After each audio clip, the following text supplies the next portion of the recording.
மகிமை நிறைந்த எங்கள் ஆண்டவரே, இந்த ஓய்வு நாளிலும் நாங்கள் ஆண்டவரே எங்களை நீர் ஒன்று கூட்டி சேர்த்த கிருபைக்காய் உமக்கு நன்றி. நீர் பேசுகிற வார்த்தைகள் கேட்டு அந்த வண்ணமாய் கீழ்ப்படி நடக்க கர்த்தர் கிருபை பாராட்டும். அற்புதங்களை செய்யும் ஆசீர்வதி இயேசுவின் நாமத்தில் பிதாவே. அல்லேலூயா. செய்தியுடைய தலைப்பை எழுதிக் கொள்ளலாம். அந்த நாட்களிலே அழிவிலிருந்து தப்பிக்க ஒரே ஒரு வழி பேழையா இருந்தது. அந்த நாட்களில், அந்த நாளும் இந்த நாளும் கூட தலைப்பில் எழுதிக்கலாம், பிரச்சனை இல்லை, நீங்க எப்படி வேணாலும் எழுதிங்க. மனிதனுக்கு இருந்த ஒரே ஒரு அழிவிலிருந்து தப்பிக்க, அல்லது மனிதனுக்கு இருந்த பாதுகாப்பு, அந்த நாட்களில் மனிதனுக்கு இருந்ததான ஒரே ஒரு பாதுகாப்பு. அல்லேலூயா. பாருங்களேன், ஆதியாகமம் புத்தகம் 7வது அதிகாரம் 16வது வசனம். ஆதியாகமம், ஜெனிசிஸ் 7:16. ಆದಿಕಾಂಡ 7ನೇ ಅಧ್ಯಾಯ 16ನೇ ವಚನ ಓದಿ ನೋಡೋಣ. 7:16 வாசிக்கணும். தேவன் அவனுக்கு கட்டளையிட்டபடியே ஆணும் பெண்ணுமாக சகலவிதமான ஜந்துக்களும் உள்ளே பிரவேசித்தன. அப்பொழுது கர்த்தர் அவனை உள்ளே விட்டு கதவை அடைத்தார். அதுக்கு முன்னாடி தேவனாகிய கர்த்தர் நோவாவை கொண்டு அங்கு இருந்ததான ஜனங்களுக்கு அவர் என்ன பண்ணாரு? போதிக்கும்படியான காரியத்தை செய்தார், போதனை செய்தார்கள். எப்படி அப்படின்னு சொன்னாக்கா, இதோ பூமியில் இருந்ததான ஜனங்கள் எல்லாம் தங்களை கெடுத்துக் கொண்டார்கள். பெண் கொண்டும் பெண்ணெடுத்தும் குடித்தும் பெரித்தும் தாங்களை கெடுத்துக் கொண்டார்கள். இந்த ஜனங்கள் எல்லாம் இவர்கள் செய்ததான கொடுமையான காரியங்கள், அப்படி அந்த இடத்துல கொடுமை நடந்தது நிமித்தமாய் தேவனாகிய கர்த்தர் பார்த்தார், நோவா மட்டும்தான் இந்த இடத்துல இருக்கிறதான ஆட்களிலே, இந்த சந்ததியிலேயே நீதிமானாய் கண்டிருக்கிறேன் என்று சொல்லி ஆதியாகமம் 7வது அதிகாரம் 1வது வசனத்துல இந்த சந்ததியில உன்னை மட்டுமே நான் நீதிமானாய் கண்டிருக்கிறேன் என்று கர்த்தர் அவனை கண்டு கொண்டு அவனை அழைத்து என்ன பண்ண தெரியுமா? இதோ இந்த ஜனங்கள் எல்லாரையும் நான் என்ன பண்ண போறேன்? அழிக்க போறேன். பூமியில இவர்கள் எல்லாம் இராதபடிக்கு நிக்கிரகம் பண்ண போகின்றேன். அதனால நீ என்ன பண்ண போற? ஒரு பேழையை கட்டு என்று கர்த்தர் அவனுக்கு கட்டளை கொடுத்தார். அந்த பேழை 300 முழ உயரமும் 50 முழ அகலமுமா இருந்தது. புரியுதான சொல்லுங்க? அந்த 300 முழமும் 50 முழ அகலமுமா இருந்ததான ஒரு பேழையை நோவா 100 வருஷமா கட்டுறாரு. எவ்வளவு வருஷம் கட்டினாரு? அல்லேலூயா. 500வது வயதுல கட்ட ஆரம்பிச்சது. நோவாவின் 600வது வயதுல தான் ஜலப்பிரளயத்தை கர்த்தர் கட்டளையிட்டார். என்ன பண்ணாரு? 100 வருஷமா அந்த பேழையை கட்டிட்டு பாக்குறவன் போற வரவெல்லாம் சொல்றான், ஏ தரையில கட்டிட்டு இருக்கியே, தரையில கட்டிட்டு இருக்கிற பேழை யாரா கட்டுவானா? கடல்ல தானே கட்டணும், தண்ணியில தானே கட்டணும். கர்த்தர் சொன்னாரு கடல்ல தான், இங்கே தரையில தான் கட்ட சொன்னார். எல்லாவற்றையுமாய் கர்த்தர் எப்படி எல்லாம் சொன்னாரோ, எப்படி எல்லாம் செய்ய சொன்னாரோ, அது எல்லாவற்றையுமாக கட்ட வைத்து விட்டார். காரணம் என்ன தெரியுமா? ஏற்கனவே மனிதனை தேவனாகிய கர்த்தர் சிருஷ்டித்தார். அந்த சிருஷ்டிப்பை பெற்றவர்கள் சிருஷ்டித்து மனுஷன் உலகத்துல பெருக ஆரம்பித்தான். பாவம் செய்தார்கள். திரும்பவும் ஒரு சிருஷ்டிப்பு வேண்டாம். இதிலிருந்தே நீதிமான் யாரா இருக்கிறானோ அவனையே ரட்சித்துக் கொள்ளலாம், அவனை காப்பாற்றிக் கொள்ளலாம், அவன் நிமித்தமா சந்ததி பெருகட்டும் என்று கர்த்தர் தீர்மானம் பண்ணி நோவாவை அழைத்து சொன்ன பிரகாரமாக கட்டும்படியான காரியத்தை செய்தார். செய்துவிட்டு கர்த்தர் கட்டளை கொடுத்தார். என்ன அப்படின்னாக்கா, ஒவ்வொரு காரியத்திலேயுமாய் ஆணும் பெண்ணுமாக சகல விதமான மாமிச சந்துகளும் உள்ளே பிரவேசித்தன. அப்பொழுது கர்த்தர் அவனை உள்ளே விட்டு கதவை அடைத்தார். என்ன பண்ண தெரியுமா?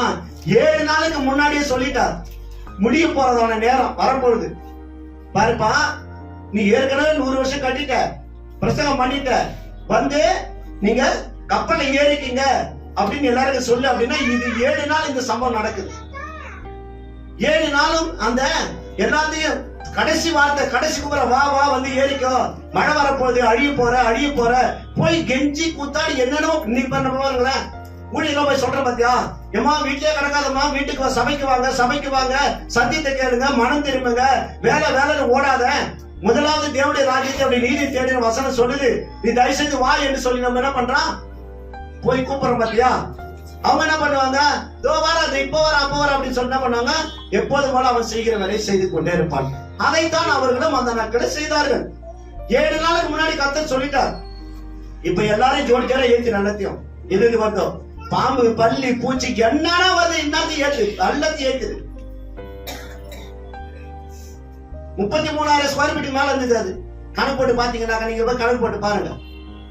300 பிளஸ் 450 இன்ட்டு 75 ஸ்கொயர் ஃபீட் போட்டீங்கன்னாக்கா அதுல கிட்டத்தட்ட 33,000 ஸ்கொயர் ஃபீட் மேல வருது.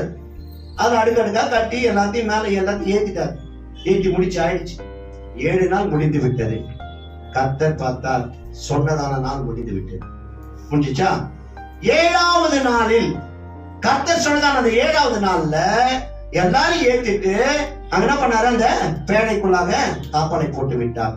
நான் என்ன சொல்ல வரேன்னா, தப்பிப்பதற்கு உலகம் அழிய போகிறது, சீக்கிரமா வா வா என்று கூப்பிடுகிறார்கள். அன்றைக்கு தப்பிப்பதற்கு வெறும் நோவாவின் பேழை மட்டும்தான் இருந்தது, எல்லாமே வேற எந்த ஒரு காரியம் இல்ல. எந்த இடத்துல போய் பதங்கிக்கல, எந்த இடத்துலயும் இது பண்ண முடியல. அதுக்கப்புறமா தேவனாகிய கர்த்தர் அந்த பேழையை அடைத்த மாத்திரத்திலே 40 நாள் அளவுமாய் மழை வரும்படியான காரியத்தை கட்டளை எடுத்தார். அப்பொழுது வானத்திலிருந்து மழை, பூமியிலிருந்தா என்ன பண்ணுச்சு, நீர் ஊறினதாய் காணப்பட்டது. மழை பெய்ததா இருந்தது. அங்க இருந்ததான அந்த மலையில 15 முழத்துக்கு மேல அளவுக்கு அங்க தண்ணீர் நிரம்பி கொண்டிருந்தது என்று வேதம் அங்கே சொல்லுகிறது. கூப்பிடுறார, ஆபத்து வருது, ஓடியா உள்ள வந்து புகுந்துருக்கோம். கர்த்தர் ஒரே ஒரு ஆளு கூட, ஒரே ஒரு விசுவாசி கூட, ஒரு ஆத்மா கூட கெட்டு போக கூடாதுன்றதான ஒரு சித்தம் தாங்க அவருக்கு. மத்தியில ஒரு இடத்துல கூப்பிட தெரியுமா, இதோ நான் எத்தனையோ தடவை அவர்களை கூப்பிட மனதா இருந்தேன், அவர்களுக்கோ மனது இல்லாமல் போய்விட்டது. கோழியானது தன் குஞ்சுகளை எந்த வண்ணமாய் கூட்டி சேர்த்துக் கொள்ளுகிறதோ அந்த வண்ணமாய் கூட்டி சேர்த்துக் கொள்வதற்கு நான் அவர்களுக்கு மனதாக இருந்தேன், அவர்களோ என்னிடத்தில் வருவதற்கு மனம் இல்லாமல் போய்விட்டது. இன்னைக்கு மெத்தன போக்காயிடுச்சு. சும்மா பேருக்கு கிறிஸ்துவர், பேருக்கு போலி வேஷம், நான் கிறிஸ்டின் போலி வேஷம், ஊழியக்கார போலி வேஷம், ஏமாத்து காரியங்கள்.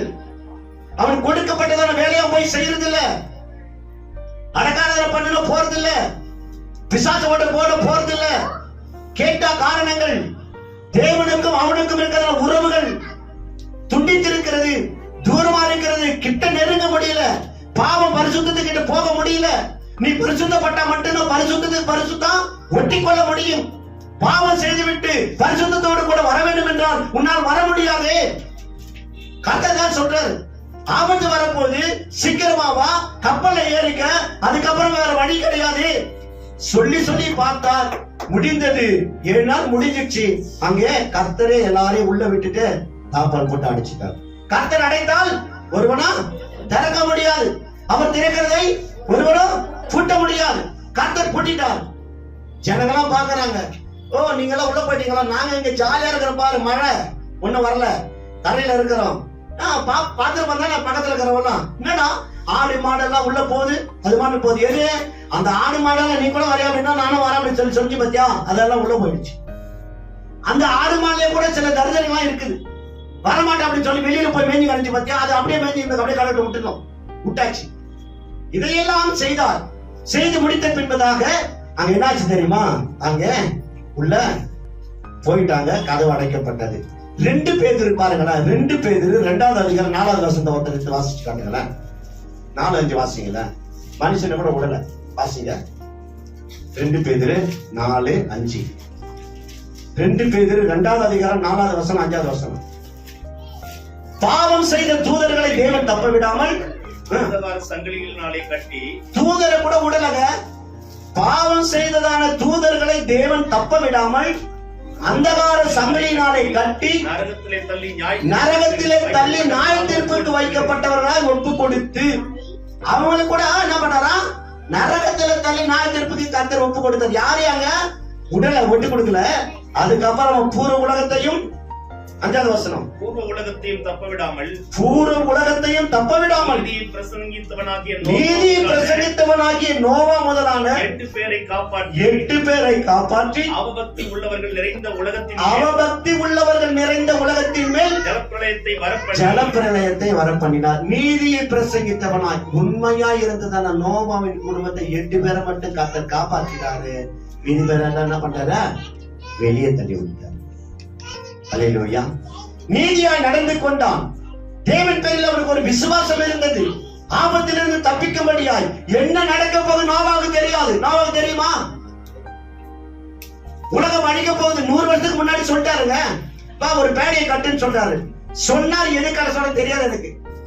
நான் இந்த மாதிரி உலகத்தை அழிக்க வைக்க போறேன், அதனால நீ ஒரு பேடையை கட்டிட்டு 8 பேர் நீங்க மட்டும் போய் தப்பிச்சுக்குங்க, மீதி பேரை எப்ப எக்கடை போடுன்னு சொன்னாரா?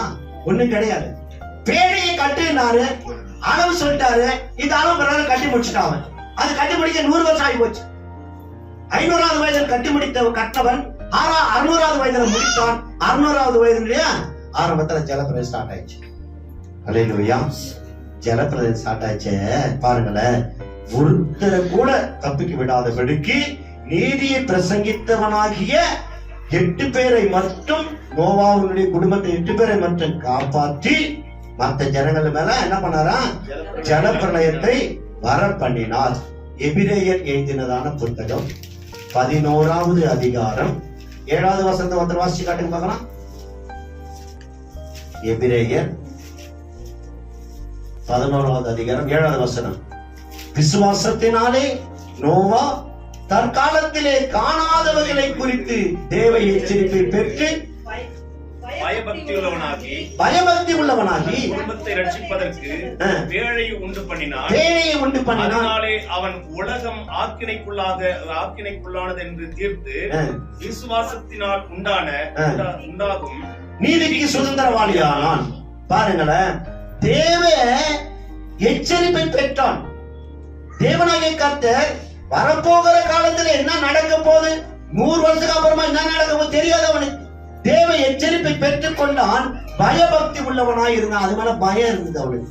ஆண்டவர் சொல்லுகிறாரு, ஹலோ பாருங்களேன், ஆண்டவர் சொல்லுகிறாரு என்னது, கப்பலை கட்ட சொல்லி. கப்பல் கட்டணும். எந்த மரத்துல போய் எங்கேனா போய் என்ன பண்ணாலும் தெரியாது. ஒரு நாள் கூட தவறாதபடிக்கு எல்லா வேலையும் செய்து முடிப்பதற்காக அவ்வளோ பெரிய கப்பலை 100 வருஷமா கட்டி முடிச்சிட்டு சொல்றாரு பாருங்களேன், தேவ எச்சரிப்பை பெற்று பயபக்தி உள்ளவனாய் தன் குடும்பத்தை ரட்சிப்பதற்காக பேழையை உண்டு பண்ணினான். உன் குடும்பத்தை ரட்சிப்பதற்காக சபையில தேவனாகிய உன்னுடைய பிள்ளைகளை கொண்டு வந்து வைத்தியா? இல்ல. என் பிள்ளை எங்க கெட்டு போனா பரவாயில்ல, என் பிள்ளை எங்க இருந்தா பரவாயில்ல, நம்ம என்ன பண்றோம், விட்டுறோம். சபையில கூட்டு வரணும், சபையில அமர பண்ணணும். புதிய ஏற்பாட்டு காலத்துல தேவனாகிய கர்த்தர் சபையை ஏற்படுத்தி இருக்கிறார். அன்னைக்கு பழைய ஏற்பாட்டு காலத்துல ஜனங்களை காப்பாற்றுவதற்கு நோவாவின் பேழை இருந்தது. பேழைக்குள்ளாய் போனவர்கள் மாத்திரம் தப்பி போனார்கள், தப்பித்துக் கொண்டார்கள். பேழையை விட்டு விட்டு வெளியில் இருந்தவர்கள் எல்லாம் அழிக்கப்பட்டார்கள் என்று வேதம் சொல்லுகிறது. நம்ம என்ன பண்ண தெரியுமா? என் பிள்ளை எப்படி இருந்தா பரவாயில்ல, புருஷன் எப்படி இருந்தா பரவாயில்ல, எப்படி இருந்தா பரவாயில்ல, உன்னதாயே கேள்வி கேட்பாரு. நீதானே அதுக்கு பதில் சொல்லணும். உன்னை நான் தெரிந்து கொண்டேன், உன்னை ரட்சித்துக் கொண்டேன். உன் குடும்பம் எங்கே, உன் பிள்ளை எங்கே, உன் கணவன் எங்கே, உன்னுடைய சொந்த பந்தங்கள் எங்கே கேள்வி கேட்டா என்ன சொல்ல முடியும்? அவங்களுக்காக ஜெபம் எப்படியாவது நான் பரலோகத்தில் இருந்து கொண்டு என் கணவன் நரகத்திலே வென்று கொண்டிருக்கிறதான காட்சியை பார்க்க முடியுமா? இந்த பூமியிலேயே ஒரு இடத்துல நெருப்பை மூட்டி நீ வெளியில இருந்து கொண்டு உன் கணவன் நெருப்பிலே வேகிறதை உன்னால் பார்க்க முடியும் என்று சொல்ல முடியுமா? சொல்லுங்க பார்க்கலாம். சொல்ல முடியுமா? அல்லது மனைவி நெருப்பிலே வெந்து கொண்டு கணவன் அதை பார்த்துக் கொண்டிருக்க முடியுமா? கர்த்தரும் அந்த காரியத்தை அதான் செய்வார். ரட்சிக்கப்பட்டவனை பரலோகத்தில் அமர பண்ணி ரட்சிப்பு பெறாதவனை அந்த இடத்துல அக்கறையில எரிகிற காட்சி பார்க்க முடியாத காரியத்தை செய்வார். ஜாக்கிரதையா இருந்துக்கணும். மன திரும்பு. நாங்கெல்லாம் வைராக்கமா இருந்தவங்க தான். கடைசியில உண்மை எதுவென்று விலகிக் கொண்டேன். நான் என்ன சொல்லுகிறேன், ரட்சிக்கிறது இயேசு ஒருவர் மட்டுமல்ல, இயேசு ஒருவர் மட்டுமல்லாமல் வேற உலகத்துல எந்த தெய்வமும் கிடையாது. அவன் தான் உன்னை பரவாயில்ல நீ நினைச்சுக்கிற எந்த வழியும் இல்ல, இந்த வாழ்க்கை முடிஞ்சா நான் ஜீவனுக்குள் போவோம், பரவ போயிடும். அல்லேலூயா. இங்கேயே ஒரு தீக்குச்சி நெருப்பு உன்னால் தாங்க முடியுதா? ஐயோ சுட்டுச்சுங்க, அப்படியே பயங்கரமா, அப்படியே ஏன்னா அது தாங்க முடியல. தீக்குச்சி நெருப்பையே உன்னால் தாங்கிக் கொள்ள முடியவில்லை என்றால் அக்கறையும் கந்தகம் வருகிறதான கடலிலே குதிக்க போகும்போது எப்படி தாங்கிக் கொள்ள முடியும் உன்னால? சத்தி யோசிச்சு பாருங்களேன். அப்படி வார்த்தை சொல்லுது பாருங்களேன். அவங்க என்ன பண்ணாங்களா, தன் குடும்பத்தை காப்பாற்றுவதற்காக பேழையை ஒட்டி பண்ணினால் அதன் மூலம் அவன் ஆக்கணிக்குள்ளானதென்று தீர்த்து விசுவாசத்தினால் உண்டாகும் நீதிக்கு சுதந்திரவாளியான என்று கர்த்தர் வேதம் சொல்லுகிறது. பேழைக்குள்ள வந்தவனை கர்த்தர் காப்பாத்திட்டாரு. பேழைக்கு உள்ள வராம பூமியில இருந்தவங்க என்ன நிலைமையில போனாங்கன்னு பாருங்களேன். ஆதியாகமத்தை பத்துக்குவாங்களேன். ஜெனிசிஸ்க்கு வாங்க. ஆதியாகமம் 7வது அதிகாரம் 21வது வசனத்தை வாசிங்க. 7:21 வாசிங்க.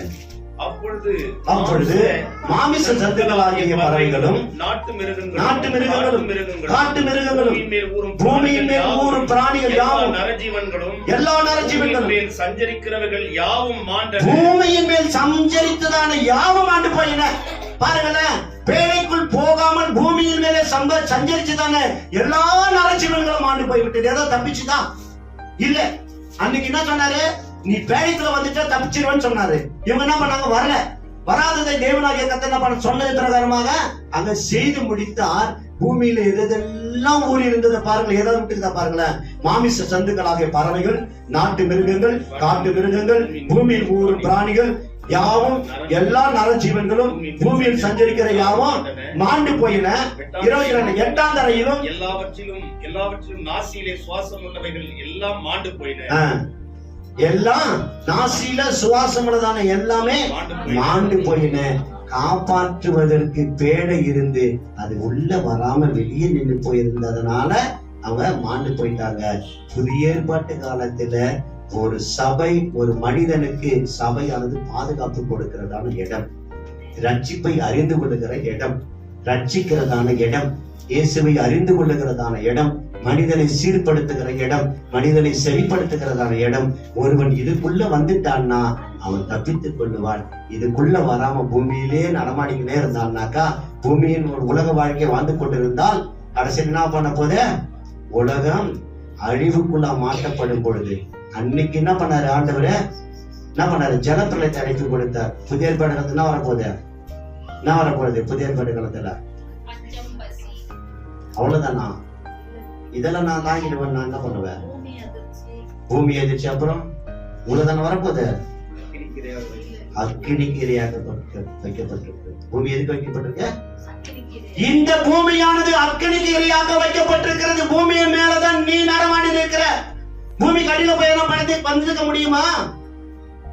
பூமி அக்கினிக்கு இரையாக வைக்கப்பட்டிருக்கிறது என்பதை மறந்துடாத. சபை பாதுகாப்பு என்று சொல்லி சபைக்குள்ள ஓடி வந்துட்டேனா கர்த்தர் உன் ஜீவனை தப்பிக்க செய்வார். உன்னை பரலோகத்தில் அழைத்து கொண்டு போக அவர் வல்லமையுள்ள தேவனாய் இருக்கிறார். இன்றைக்கு புதிய ஏற்பாட்டு காலத்துல ஒரு மனிதனுக்கு பாதுகாப்பு சபைதானே அல்லாமல் வேற எந்த இடத்துல உனக்கு பாதுகாப்பு இருப்பதில்லை. அல்லேலூயா. பாருங்களேன் 23வது வசனத்தை பாருங்களேன். வாசிங்கள. மனுஷன் முதல் மிருகங்கள், ஊரும் பிராணிகள், ஆகாயத்து பறவைகள் பரியந்தமும் பூமியின் மேல் இருந்த உயிருள்ளவைகள் யாவும் அழிந்து அவைகள் பூமியில் இராதபடிக்கு நிற்கிரகமாகி நோவாவும் அவனோட பேழையில் இருந்ததான உயிர்கள் மாத்திரம் காக்கப்பட்டன. யார் காக்கப்பட்டாங்க? நோவாவும் அவனோடு கூட இருந்ததான உயிரினங்கள், அவனோடு கூட இருந்ததான உயிர் ஜந்துக்கள் எல்லாமே காக்கப்பட்டன. வெளியில் இருந்த அத்தனை பேரும் மாண்டு போய்விட்டார்கள். பாதுகாப்பு அன்னைக்கு பழைய ஏற்பாட்டு காலத்துல நோவாவின் பேழை இருந்தது. புதிய ஏற்பாட்டு காலத்துல இயேசுவின் சபை இருக்கிறது. இந்த சபையில வந்து நீ சேர்ந்துடணும், ஓடி வந்து விழுந்துடணும். ஏசாயா எழுதினதான புத்தகம் 56வது அதிகாரம் 7வது வசனத்துல, என்னுடைய வீடு சகல ஜனங்களுக்கு ஜப வீடு எனப்படும். பழைய பாருங்களேன், ரட்சிக்கப்பட்டவர்களுக்கு மாத்திரம் ஜப வீடு எனப்படும் கர்த்தர் சொல்லல. ஞானஸ்நானத்தை பெற்றவர்களுக்கு மாத்திரம் அந்த இடத்துல அப்படியே சொல்லப்படல.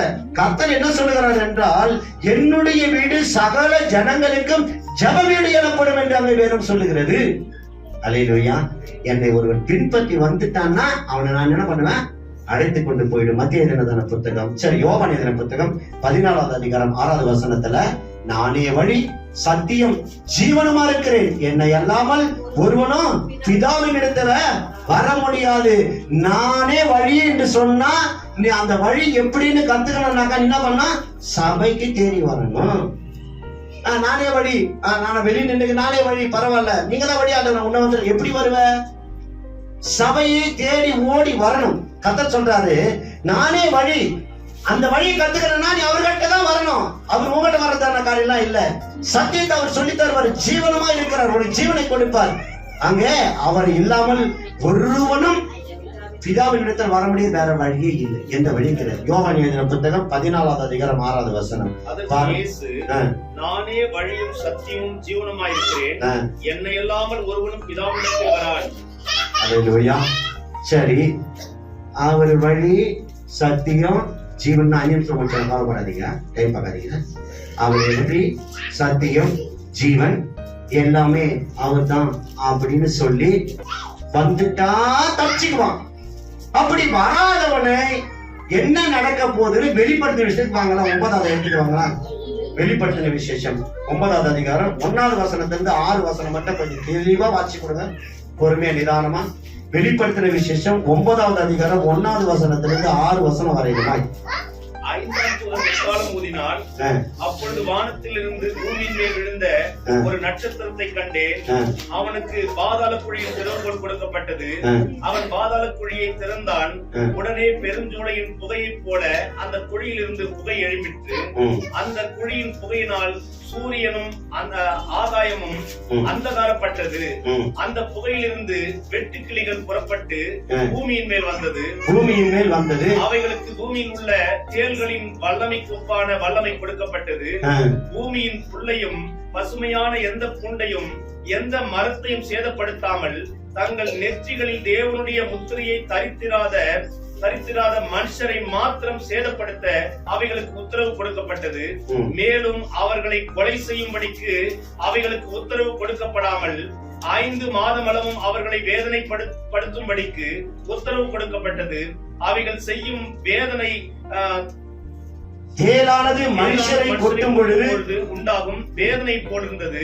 அந்நாட்களில் மனுஷர்கள் சாவை தேடியும் அதை காணாதிருப்பார்கள். சாக வேண்டும் என்று ஆசைப்படுவார்கள். சாவு அவர்களுக்கு விலகி ஓடிப்போம். அல்லேலூயா. நாம பூமியில இருந்தினா எங்க அந்த நாட்கள்ல பூமியில இருந்தவர்கள் அழிந்து போனாங்க. இந்த நாட்கள்ல பூமியில் இருக்கிறவர்களுக்கு இந்த பூமி அக்கடிக்கு இரையாக்கப்பட்டிருக்கிறது என்று சொல்லுவதற்கு முன்பதாய் அந்த சம்பவம் நடப்பதற்கு முன்னாடி இந்த சம்பவம் நடக்குமா? என்னன்னு 5ஆம் தூதன் எக்காளம் ஊதின பொழுது வானத்திலிருந்து பூமியின் மேல் விழுந்த ஒரு நட்சத்திரத்தை கண்டேன். அவனுக்கு பாதாள குழியுடைய திறவுகோல் கொடுத்துட்டாங்க. பாதாளத்தை திறந்துருவா அப்படின்னு கொடுத்தாச்சு. இப்ப பாதாளத்துடைய சாவியை வாங்கி வச்சிருக்கிறாரு இந்த தூதன். பாதாள குழியுடைய திறவுகோலினால அந்த பாதாளத்தை திறந்தான். திறந்த மாத்திரத்துல என்ன வந்துச்சு? அந்த இடத்துல பெருஞ்சூளையின் புகையை போல அந்த குழியிலிருந்து புகை எழுப்பிட்டு ஒரு புகை வந்துச்சு. அதுக்கப்புறம் அந்த குழியில புகையை சூரியனும் ஆகாயமும் அந்தகாரப்படுகிறதான அளவுக்கு பெரிய புகை வந்துச்சான். அந்த புகை அந்த அளவுக்கு அவ்வளவு பெரிய புகை இருந்து அந்த புகையிலிருந்து வெட்டுக்கிளிகள் புறப்பட்டு வந்தன. அந்த வெட்டுக்கிளிகள் பூமியின் மேல் உள்ள தேள்களின் வல்லமைக்கு ஒப்பான வல்லமை கொடுக்கப்பட. அந்த வெட்டுக்கிளிக்கு பூமியில தேள் கொட்டினா எந்த அளவுக்கு வலிக்குமோ அதை காட்டிலும் பயங்கரமான வேதனை கொடுக்கிறதான அப்படிப்பட்டதான வல்லமை அந்த வெட்டுக்கிளிக்கு கொடுக்கப்பட்டது. பாருங்க, கிளி உருவம் வேற. அதுக்கு என்ன பண்ணுதான்? பூமியில் தேள்களுக்கு எப்படி கொடுக்கப்பட்டது? அந்த கொடுக்கு இருந்து அது கொட்டுகிறதான அளவுக்கு அந்த இடத்துல அந்த வல்லமை அங்கே கொடுக்கப்பட்டது. பூமியில் உள்ளதான புல்லையும் பசுமையான எந்த பூண்டையும் எந்த மரத்தை சேதப்படுத்தாமல். அதெல்லாம் மரங்கர தொடல, யாரையும் தொடக்கூடாது. எவன் நெத்தியில இயேசு என்கிறதான முத்திரை இல்லையோ அவனை போய் கொட்டு அப்படின்னு கர்த்தர் சொல்லிட்டார். இது தேடிக்கிட்டே போகுது. யாரு ரட்சிக்கப்பட்டதன் ஆத்துமாக்கள், யாரெல்லாம் இயேசுடைய பிள்ளைகள் என்று சொல்லி நெற்றியில எழுதப்பட்டிருக்கிறதோ அவர்கள் எல்லாரையும் தேடி பார்த்துட்டு எவனுடைய பேர் அந்த நெத்தியில இல்லையோ முத்திரை இல்லையோ அவனை கொட்டும்படியான காரியத்தை செய்தது. நான் என்ன சொல்றேன்? சபைக்கு உள்ள ஓடி வந்துட்டீங்கன்னா உனக்கு ஆண்டவர் பாதுகாப்பு.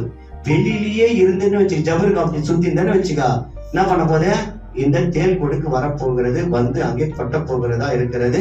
அந்த நாட்களில் ஐயோ இந்த தேல் கொடுக்குனாலே பயங்கரமான தேல் கொட்டுனா எந்த அளவுக்கு குடைகிறதோ அந்த அளவுக்கு இது அப்படிப்பட்டதான குடைச்சலா இருந்து கொண்டிருக்கிறது. மரித்து விட்டால் நலமா இருக்குமே, சாவை தேடி அந்த இடத்துல ஒரு கயிறு எடுத்து போய் எப்படியாவது தூக்க மாட்டிக்கலாமா அப்படின்னு ஓடினா கூட சாவு அவனுக்கு தூரமா விலகி ஓடிடும். சாவு அவனை விட்டு விலகி போடும். 5 மாசம் மட்டுமாக அவன் வேதனைக்குள்ள ஆக்கப்படுவான். நான் இன்னும் சொல்றேன், ஒரு பயமுறுத்துக்கா சொல்லல. கடைசி காலம் இயேசுவை அண்டிக் கொள்ளுகிறதான அனைத்து ஜனங்களுக்கும் தேவனாகிய கர்த்தர் அற்புதமாய் அவர்களுக்கு ரட்சிப்பு கொடுக்கிறவர்.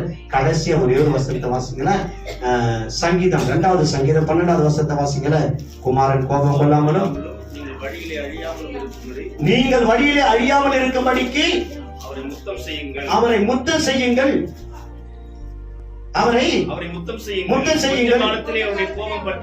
கொஞ்ச காலத்திலே கோபம் பற்றி எரியும். அவரை அண்டிக் கொள்ளுகிற யாரும் பாக்கியவான்கள். அவர்கிட்ட வந்து சேர்ந்துட்டுனா நீ பாக்கியவான். அவர்கிட்ட வரலன்னு வச்சுக்க, இதுல போய் மாட்டிக்குவார். மிக ஜாக்கிரதையா இருந்துக்க. அன்றைக்கு அந்த காலத்துல நோவாவின் பேழை இருந்தது. இந்த காலத்துல இயேசுவின் சபை இருக்கிறது. சபையை தேடி ஓடி வந்து உள்ள நுழைந்து கொள்ளுகிறவனுக்கு ஆபத்து அணுகாது. கர்த்தர் நிச்சயமாக வெளியில சுற்றுகிறவனுக்கு அவன் அக்கினிக்கு இரையாக்கப்படுகிறவனா இருப்பான். அதனால மிக ஜாக்கிரதையா இருந்துங்க. பாதுகாப்பு என்பது இந்த காலத்துல சபை, அந்த காலத்துல நோவான் பேழையா இருந்தது என்று சொல்லி இந்த வார்த்தை விசுவாசித்தால் நம்ம நடந்து கொள்ளுங்கள். கர்த்தர் பெரிய காரியத்தை செய்வாராக.